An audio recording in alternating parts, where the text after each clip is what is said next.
I found out my wife was cheating because I saw her in a restaurant with a man she had sworn didn't exist. Not on some sketchy app. Not through a hidden message. Not because a friend warned me. I was standing across the street, holding a takeout coffee, staring through the glass while my wife leaned across a candlelit table and smiled at another guy the same way she used to smile at me. For a second, I actually thought I was mistaken. That's how denial works. Your brain protects you before your heart has time to catch up. I remember blinking hard, stepping closer to the window, trying to convince myself it was just someone who looked like her. Same hair. Same coat. Same little silver bracelet I bought her on our anniversary. Same laugh. Same habit of touching the side of her neck when she was nervous. It was her. And she wasn't meeting a coworker. She was on a date. I'm 36. My wife, Claire, is 34. We'd been married for 7 years, together for almost 10. From the outside, our life looked stable. No kids yet, but we'd been talking about it more seriously over the past year. We owned a small house in the suburbs. We both worked decent jobs. We had routines, inside jokes, shared friends, Sunday grocery runs, movie nights on the couch. We weren't some passionate newlywed couple anymore, but I thought we were solid. Maybe not exciting, maybe not perfect, but real. Looking back, I can see the cracks. The late work nights. The way she became protective of her phone. The sudden interest in dressing up for team dinners, even though she used to complain about those. The distance in bed. The little moments where I'd ask a simple question and get an answer that felt rehearsed. At the time, I explained all of it away because that's what people do when they love someone. You don't want to believe the worst, so you build 100 innocent explanations instead. That night, I was never supposed to be near that restaurant in the first place. I had stayed late at work because one of our clients dumped a mess on my desk at 4:30.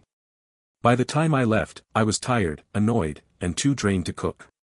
Claire had texted me around 6 saying she was having dinner with 2 women from her office and probably wouldn't be home until late. She even named them. Megan and Priya. I remember that clearly because it made the lie feel polished. Specific lies always hurt worse. I stopped near downtown to grab food from a small place I liked. The coffee shop next door was packed, so I took my cup outside and waited. That's when I looked up and saw her through the restaurant window across the street. She was sitting in a booth near the back, facing the glass.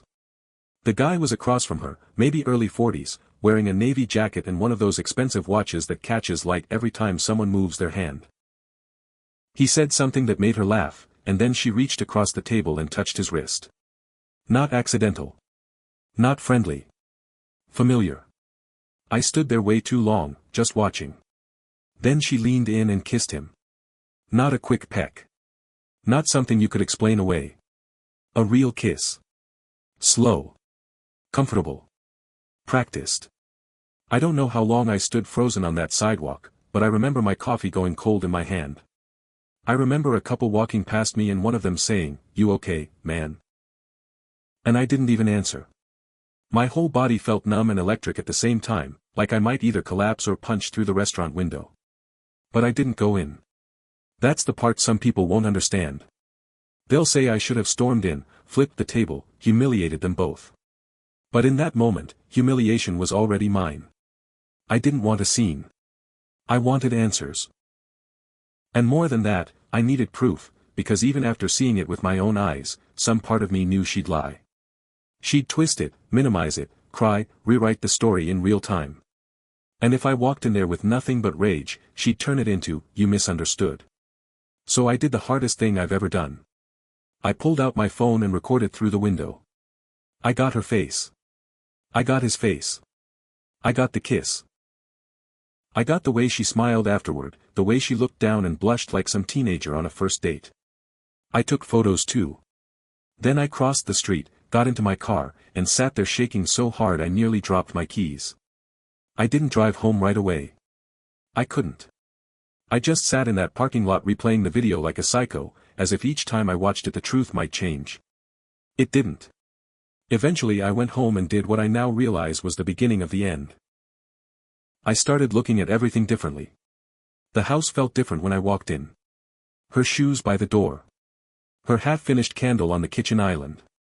The framed wedding photo on the hallway wall where she was looking at me like I was the only man in the world. I stood there staring at that picture longer than I should have. We looked happy. Maybe we were happy, once. Or maybe I was happy and she was just better at pretending than I ever realized. I didn't call her. I didn't text. I didn't confront her that night. Instead, I opened our phone bill online. I don't know what I expected to find. Some random number maybe. A pattern. Something to tell me this wasn't the first time. And there it was. One number repeated over and over for the past 3 months. Calls late at night. Texts during work hours. Gaps in communication that matched the times she was home with me, then long bursts again once I fell asleep or left for work. I copied the number down.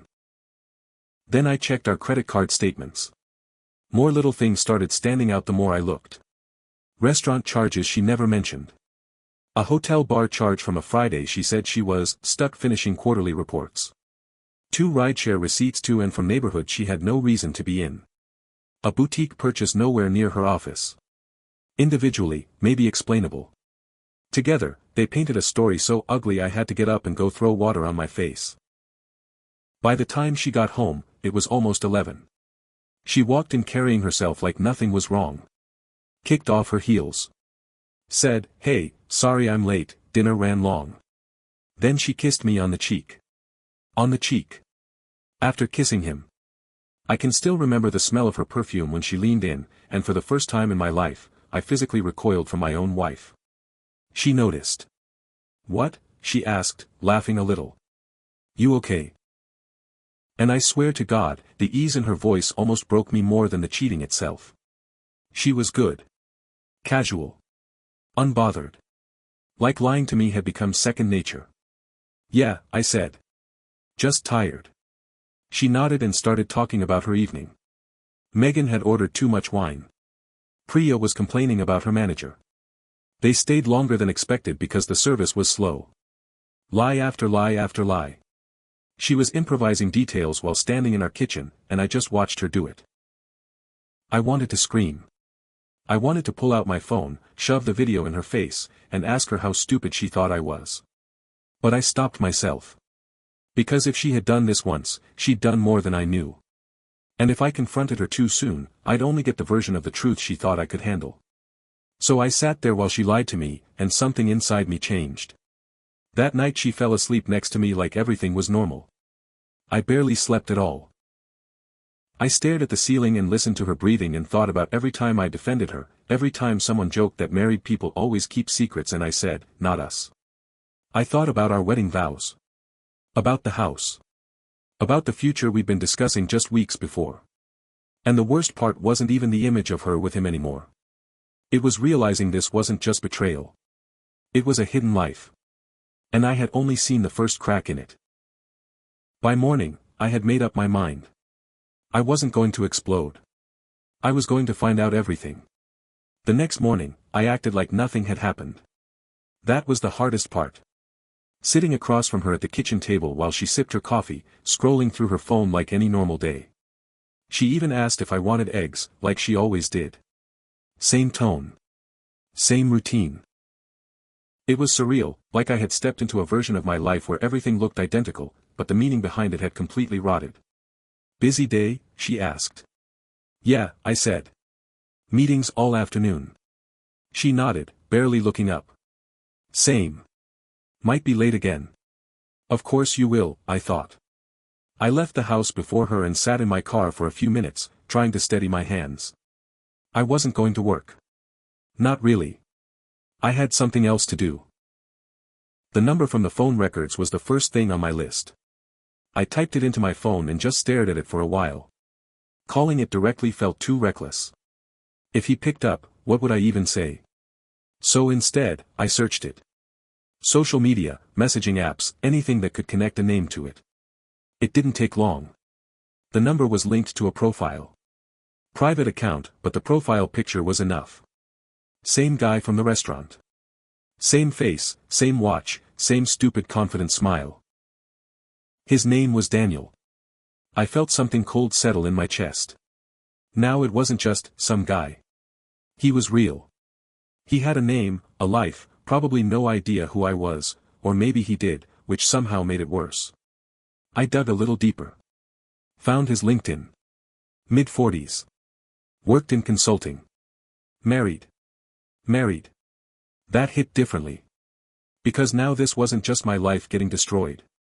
There was another person out there living the same lie, completely unaware. Or maybe she knew. I didn't know which option was worse. I sat there in the car for a long time, staring at his profile, feeling this mix of anger and something darker, control. For the first time since the night before, I didn't feel completely powerless.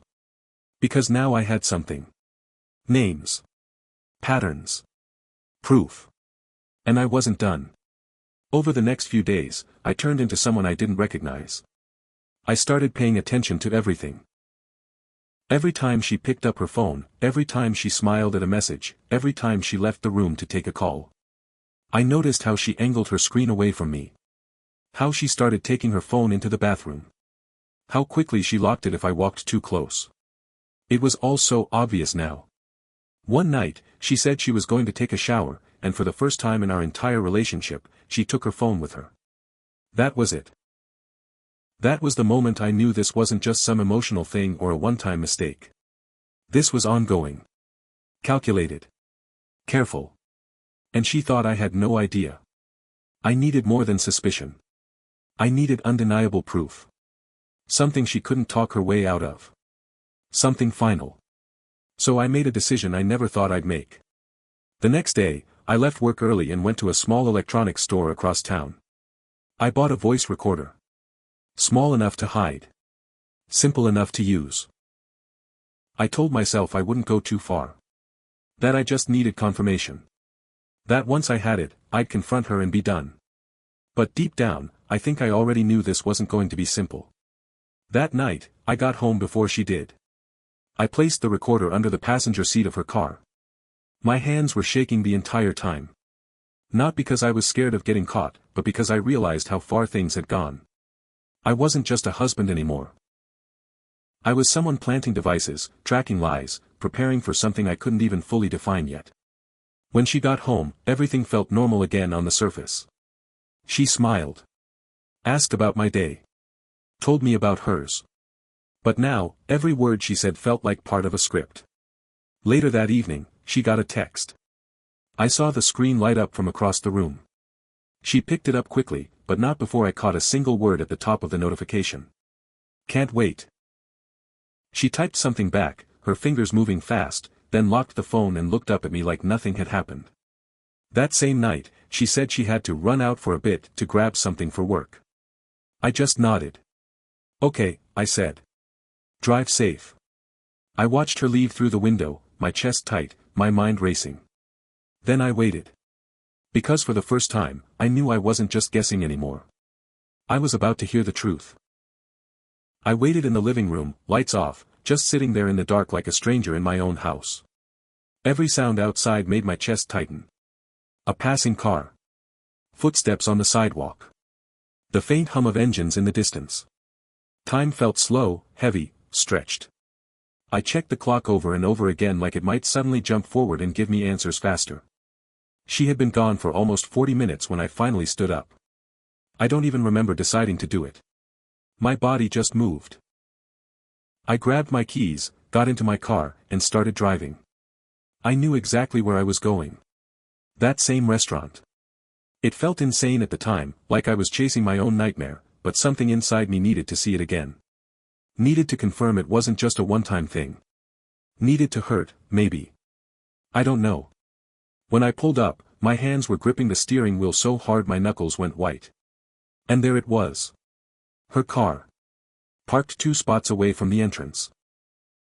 I didn't even feel surprised. Just, empty. Like the last bit of hope had finally drained out of me. I sat there for a minute, staring at it. Thinking about turning around. Thinking about pretending I never came. But I already knew what I'd see inside. Still, I went in. The hostess greeted me like any other customer, asked if I had a reservation. I shook my head and said I was just meeting someone. My voice sounded calm. Too calm. I walked past her, scanning the room. And then I saw them.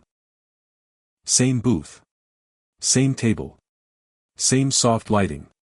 Like some twisted routine. She was leaning closer this time. Not cautious. Not nervous. Comfortable. Her hand was resting on his arm like it belonged there. Like she had done it 100 times before. I felt something snap inside me. But I didn't make a scene. Not yet. Instead, I pulled out my phone again and recorded. Clearer this time. Closer. I walked slowly, pretending to look for someone, and passed just near enough to capture everything. Their voices. Their faces. The way she laughed at something he said, then lowered her voice like she didn't want anyone else to hear. I caught a sentence. I told him I had a deadline. He didn't even question it. My stomach dropped. They weren't just meeting. They were planning. And I was part of the joke. I kept walking, out of the restaurant, back into the cold night air. My breathing was uneven now, sharp. My chest hurt like I had been running.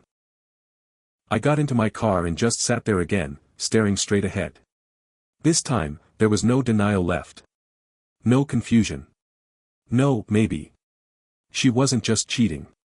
She was lying effortlessly. Repeatedly. Without hesitation. And I had just heard her do it. I drove home in silence, the recording sitting on my phone like a weight I couldn't put down. When I got back, the house felt even colder than before. I didn't turn the lights on. I just sat there, replaying everything in my head. The restaurant. Her voice. That sentence. I told him I had a deadline. I thought about all the times she had said that to me. All the nights I had believed her without question. All the moments I had trusted her completely while she was somewhere else, with him. Something inside me hardened. Not anger. Not yet. Clarity.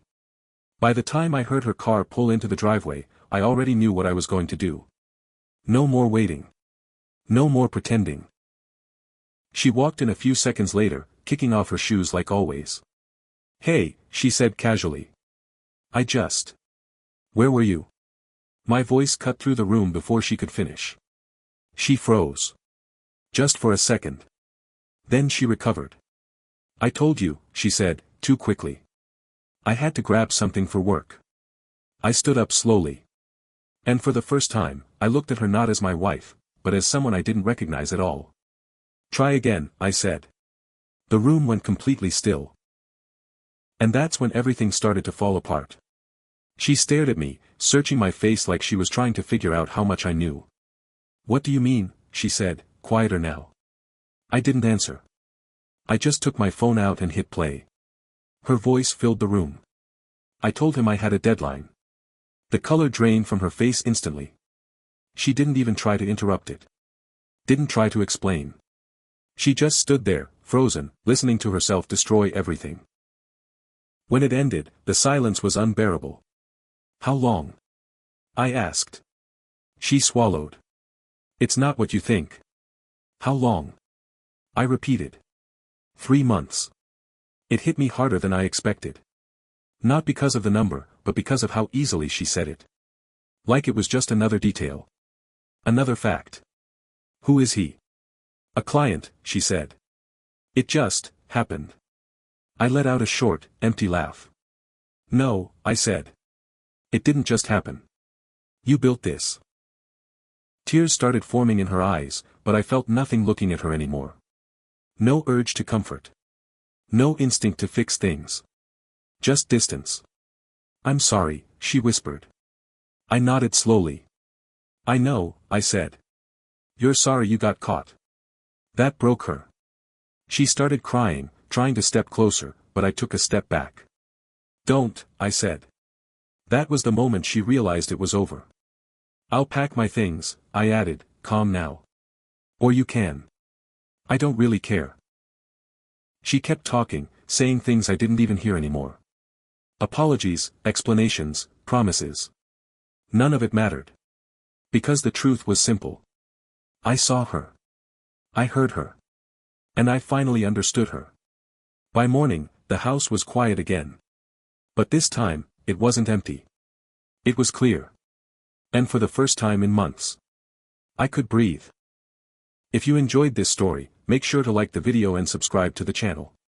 I post new Reddit stories about cheating, relationships, and crazy life situations every day. And if you have a story like this, feel free to share it in the comments.